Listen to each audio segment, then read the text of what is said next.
Overweight, folk? Just cut your dietary fat, and you will be fine. This is a conventional advice given by most healthcare professionals to those who are overweight and at risk of increased blood pressure and blood sugar. The final verdict is, fat is bad, and fat is the leading culprit to overweight and obesity, as well as chronic diseases that cause healthcare billions of national expenditures.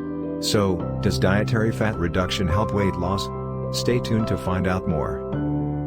Failure to lose weight, despite following conventional medical advice, is nothing new, but a common fact. We commonly hear that the failure to achieve the ideal body weight lies with the patient who is not trying hard enough to modify their life by staying away from high saturated fat and getting adequate exercise. So, who is to blame? It's for you all to decide. In fact, we often hear from patients that not being physically active is the causal root to overweight and poor diabetic control. Indeed, it has nothing to do with physical activity, rather it's the carbs that are being put into our body. Sadly, nobody has yet to blame sugar and carbs as causal factor to weight gain, burdens to healthcare and society.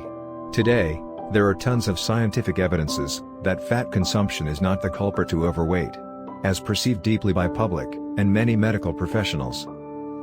It's uncommon to hear from public that gaining weight in their 50s is inevitable and has to do with the aging process and hormonal changes, such as menopause or male equivalent, andropause.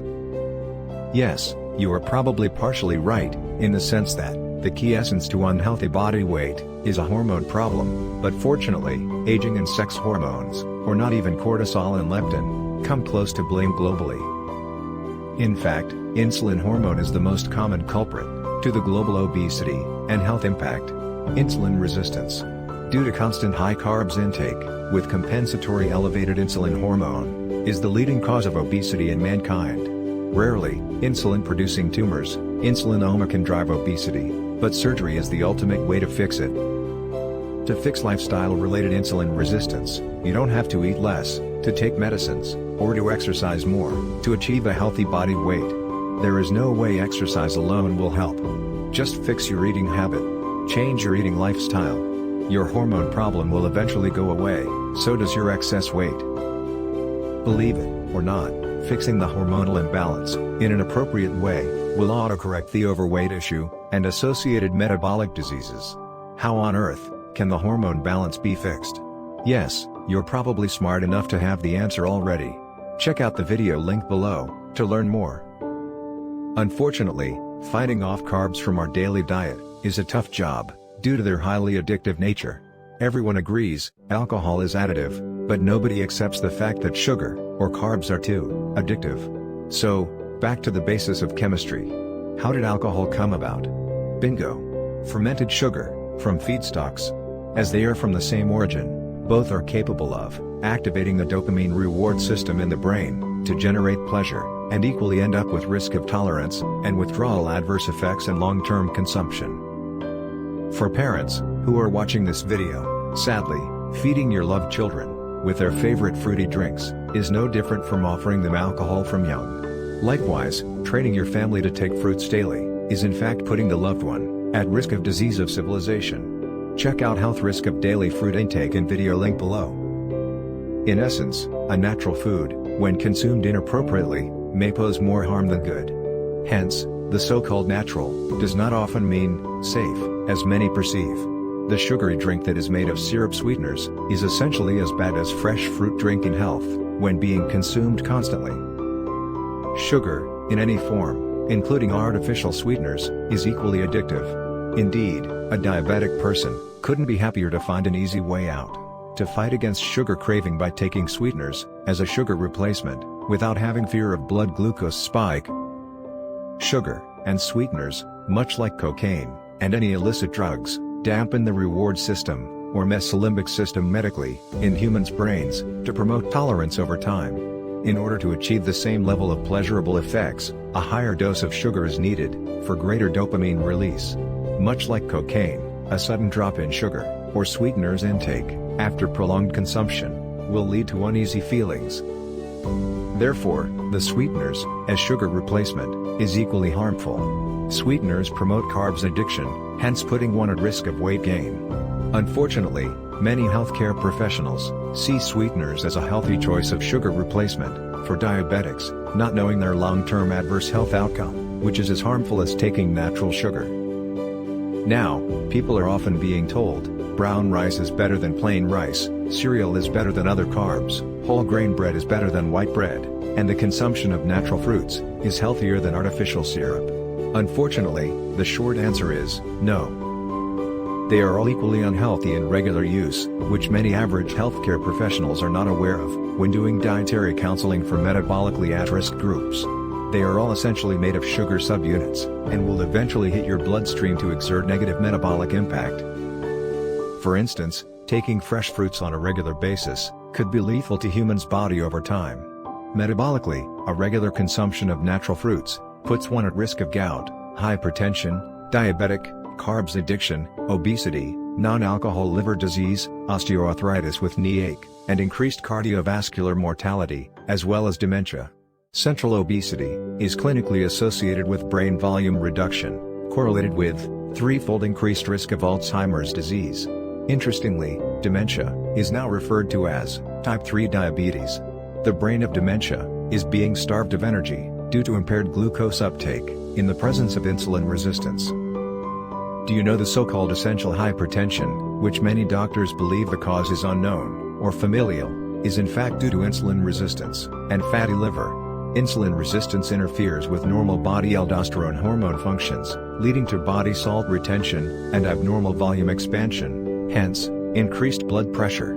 Fatty liver and insulin resistance pump up uric acid level, which in turn reduces nitric oxide production. This serves as a secondary cause to increased blood pressure, and primary cause to erectile dysfunction. Nitric oxide relaxes penile muscle to allow penis to fill with blood to achieve erection. Time-scheduled fasting and low-carbs diet help to improve or possibly reverse insulin resistance. The lifespan of pancreas is shorter when being constantly hit by high glucose in the bloodstream. Diabetes and prediabetes states are preceded by insulin resistance. Laboratory testing of fasting insulin may help to stratify future diabetes risk. Interestingly, there are ways to tell one's insulin resistance by specific skin warning signs, namely, skin tags, pigmented skin over the neck, axilla, and back of fingers, called acanthosis nigricans, as well as adult onset acne. Other nonspecific, clinical warning signs of insulin resistance may include feeling hungry, even after a meal, unexplained lethargy, urinary frequency, non-traumatic chronic knee pain, and tingling sensation in hands or feet, despite normal fasting glucose workup. Fortunately, these symptoms may show improvement by intermittent fasting or low-carbs diet. Some may still be concerned that a low-carb diet means higher saturated fat. Rest assured, the prospective cohort study, or in short, PURE, revealed that the higher the fat proportion in diet, the better the longevity. Billions of national budgets spent to expand the healthcare manpower and medical facilities so as to fix the chronic diseases-related burdens to the society and the nation. Sadly, the authorities ignore the fact that, on the other side of the story, the food industries, from whom millions of national tax income generated, is the major culprit behind the global obesity and associated chronic diseases like diabetic and cardiovascular mortality. Well, one can't ignore that the food industry supports the economy and generates national income at the expense of sacrificing the public's health. A nation can't afford to lose the multi-billions of goods and services taxation, GST, generated from food industries. In essence, the collected GST is a huge fund for a nation to run the country and to feed the nation.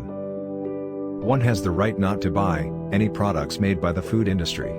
For example, buying a bar of candy or a cup of sugar-rich fruit beverage to consume lies on consumers' right.